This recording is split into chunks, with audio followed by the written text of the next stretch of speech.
for God to do evil. Elihu continued. So my fine friends, listen to me and see what you think about this. Isn't it just common sense? As common as a sense of taste to put our heads together and figure out what's going on here.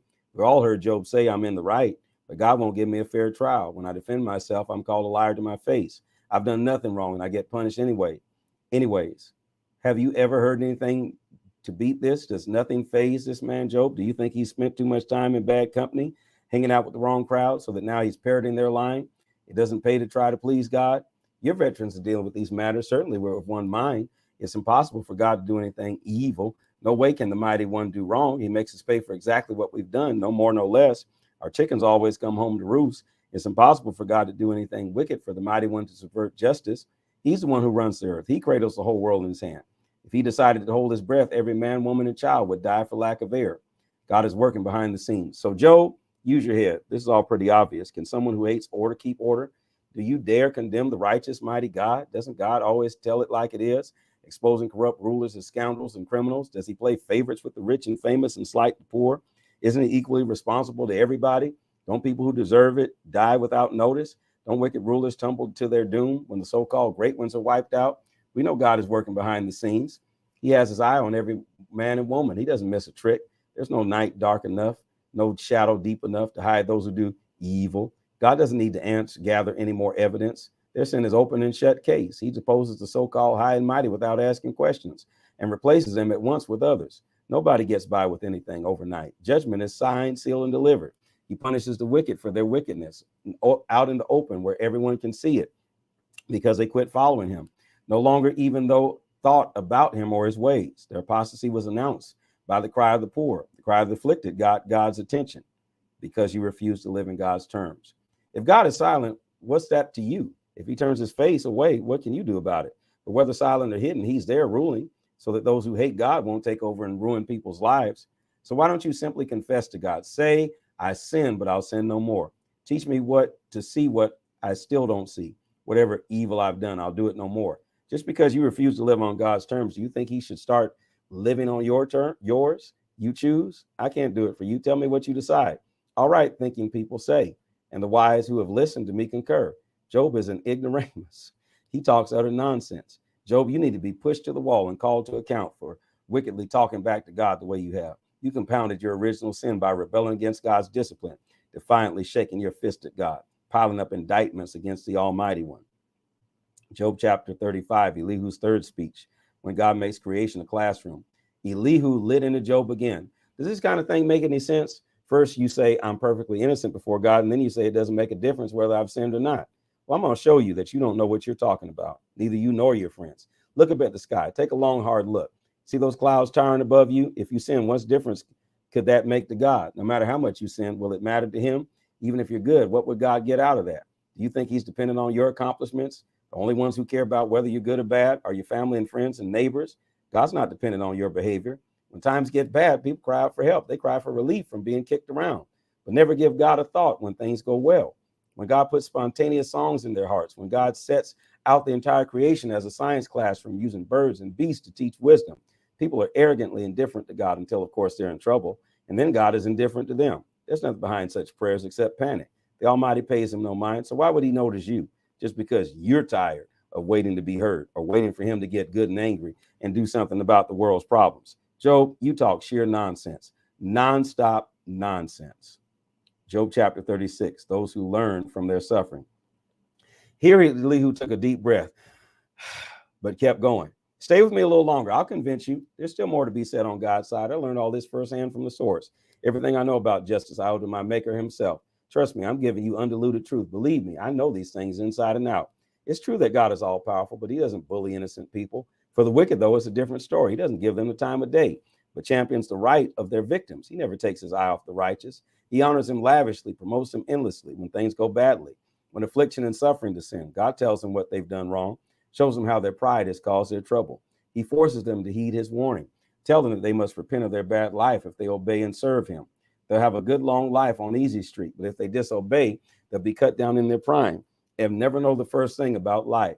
Angry people without God pile grievance upon grievance, always blaming others for their troubles, living it up with sexual excesses, virility wasted. They die young.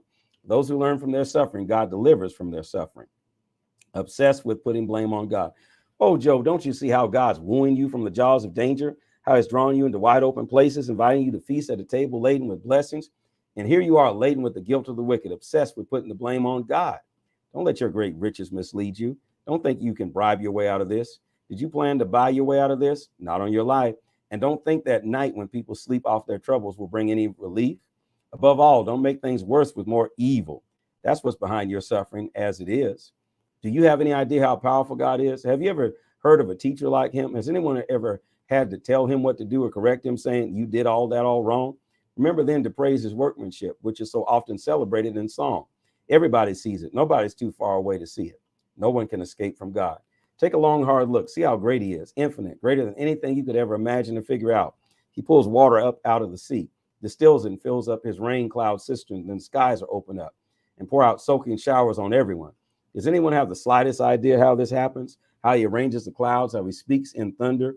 Just look at the lightning, his sky-filling light show, illuminating dark depths of the sea. These are the symbols of his sovereignty, his generosity, his loving care. He hurls arrows of light, taking sure and accurate aim. The high God roars in the thunder, angry against evil. Job 37.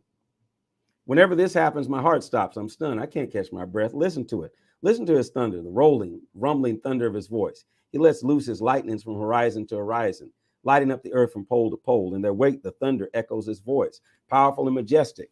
He lets out all the stops. He holds nothing back. No one can mistake that voice. His word thundering so wondrously, his mighty acts staggering our understanding. He orders the snow, blanket the earth, and the rain, soak the whole countryside. No one can escape the weather. It's there, and no one can escape from God. Wild animals take shelter, crawling in their dens when blizzards roar out of the north and freezing rain crusts the land. It's God's breath that forms the ice. It's God's breath that turns lakes and rivers solid.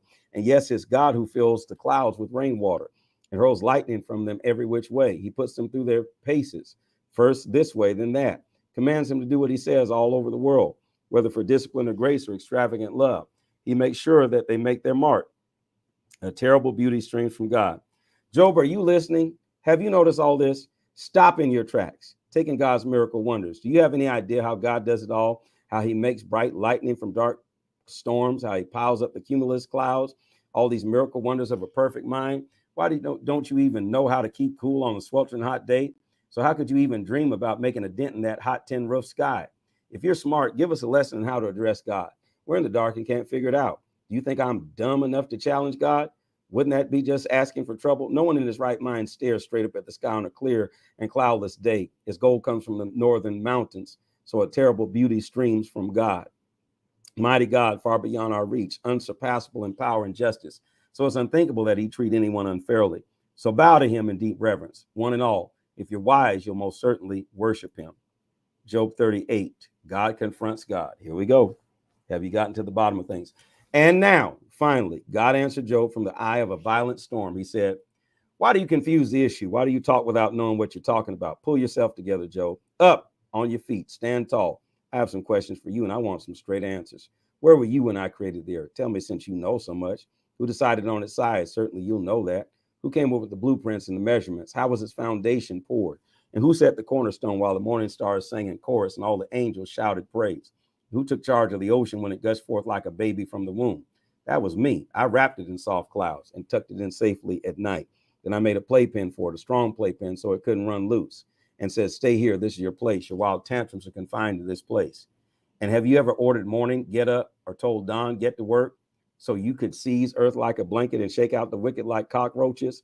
As the sun brings everything to light, brings out all the colors and shapes, the covers of darkness is snatched from the wicked. They're caught in the very act. Have you ever gotten to the true bottom of things, explored the labyrinth caves of the deep ocean? Do you know the first thing about Earth? Do you have one clue regarding Earth's dark mysteries? And do you have any idea how large this Earth is? Speak up if you have even the beginning of an answer. Do you know where light comes from or where darkness lives? So can you take them by hand and lead them home when they get lost? Well, of course, you know that. You've known them all your life, grown up in the same neighborhood with them. Have you ever traveled to where the snow is made, seen the vault where hail is stockpiled, the arsenals of hail and snow that I keep in readiness for times in trouble, in battle and war? Can you find your way to where lightning is launched or to the place from which the wind blows? Who do you suppose carves canyons for the downpours of rains and charts and routes out thunderstorms that brings water to unvisited fields? deserts no one ever lays eyes on, drenched the useless wastelands so they're carpeted with wildflowers and grass. Who do you think is the father of rain and dew and mother of ice and frost? You don't for a minute imagine these marvels of weather just happen, do you? Can you catch the eye of the beautiful Pleiades sisters or distract Orion from his hunt? Can you get Venus to look your way or get the great bear and her cubs to come out and play? Do you know the first thing about the skies, constellations, and how they affect things on Earth? Can you get the attention of the clouds and commission a shower of rain? Can you charge the lightning bolts and have them report to you for orders? What do you have to say for yourself? Who do you think gave weather wisdom to the ibis, the storm savvy to the rooster? Does anyone know enough to number all the clouds or tip over the rain barrels of heaven when the earth is cracked and dry, the ground baked hard as a brick? Can you teach the lioness to stalk her prey and satisfy the appetite of her cubs as they crouch in their den, waiting hungrily in their cave, who set out food for the ravens when their young cry to God, fluttering out because they have no food? Job chapter 39. Do you know the month when the mountain goats give birth? Have you ever watched a doe bear her fawn? Do you know how many months she is pregnant? Do you know the season of her delivery when she crouches down and drops her offspring? Her young ones flourish and are soon on their own, and they leave and don't come back. Who do you think set the wild donkey free, opened the corral gates and let him go? I gave him the whole wilderness to roam in, the rolling plains and wide open places. He laughs at his city cousins who are harnessed and hairy. He's oblivious to the cries of teamsters. He grazes freely through the hills, nibbling anything that's green. Will the wild buffalo condescend to serve you, volunteer to spend the night in your barn? Can you imagine hitching your plow to a buffalo and getting him to till your fields? He's hugely strong, yes, but could you trust him? Would you dare turn the job over to him? You wouldn't for a minute depend on him, would you, to do what you said when you said it? The ostrich flaps her wings futilely, all those beautiful feathers, but useless. She lays her eggs on the ground, hard ground, leaves them there in the dirt, exposed to the weather, not caring whether they might get stepped on and cracked or trampled by some wild animal. She's negligent with her young as if they weren't even hers. She cares nothing about anything. She wasn't created very smart, that's for sure. Wasn't given her share of good sense. But when she runs, oh, how she runs, laughing, leaving horse and rider in the dust. Are you the one who gave the horse his prowess and adorned him with a shimmering mane? Do you create him to prance proudly and strike terror with royal snorts? He paws the ground fiercely, eager and spirited, then charges into the fray. He laughs at danger fearless, doesn't shy from the sword. The banging and clanging or quivering lance don't faze him. He quivers with excitement at the trumpet blast and races off at a gallop. At the sound of the trumpet, he neighs mightily, smelling the excitement of battle from a long way off, catching the rolling thunder of the war cries. Was it through your know-how that the hawk learned to fly, soaring effortlessly on thermal updrafts? Did you command the eagle's flight and teach her to build her nest in the heights, perfectly at home on the high cliff face, invulnerable or on pinnacle or crag? From her perch, she searches for prey, spies at it at a great distance. Her young gorge themselves on carrion. Where there's a roadkill, you'll see her circling. Job chapter 40. God then confronted Job directly. Now, what do you have to say for yourself? Are you going to haul me, the mighty one, into court and press charges? Job answers God, I'm ready to shut up and listen. Job answered, I'm speechless and all words fail me. I should never have opened my mouth. I've talked too much, way too much. I'm ready to shut up and listen. God's second set of questions. I want straight answers. God addressed Job next from the eye of the storm. This is what he said. I have some more questions for you. I want straight answers. Do you presume to tell me what I'm doing wrong? Are you calling me a sinner so you can be a saint? Do you have an arm like my arm? Can you shout in thunder the way I can? Go ahead, show your stuff. Let me see what you're made of, what you can do. Unleash your outrage. Target the arrogant and lay them flat. Target the arrogant and bring them to their knees. Stop the wicked in their track. Make mincemeat of them. Dig a mass grave and dump them in it, faceless corpses in the unmarked grave. I'll gladly step aside and hand things over to you. You can surely save yourself with no help from me. Look at the land beast, Behemoth. I created him as well as you, grazing on grass, docile as a cow. Just look at the strength of his back, powerful muscles of his belly. His tail sways like a cedar in the wind. His huge legs are like beech trees. His skeleton is made of steel. Every bone in his body is as hard as steel. Most magnificent of all my creatures. But I still lead him around like a lamb. Grass-covered hills serve him meals, while field mice frolic in his shadow. He takes afternoon naps under shade trees, cools himself in the reedy swamps, lazily cool in the leafy shadows as the breeze moves through the willows. And when the river rages, he doesn't budge, stolid and unperturbed, even when the Jordan goes wild. But you never want him up for a pet. You'd never be able to housebreak him. You're talking about that hippopotamus. Job 41, I run this universe. Or can you pull in the sea beast, Leviathan, with a fly rod and stuff him in your creel? Can you lasso him with a rope or snag him with an anchor? Will he beg you over and over for mercy or flatter you with flowery speech? Will he apply for a job with you to run errands and serve you the rest of your life? Will you play with him as if he were a pet goldfish? Will you make him a mascot for your neighborhood children? Will you put him on display in the market or have shoppers haggle over the price? Could you shoot him full of arrows like a pincushion or drive harpoons in his huge head? If you so much as lay a hand on him, you won't live to tell the story.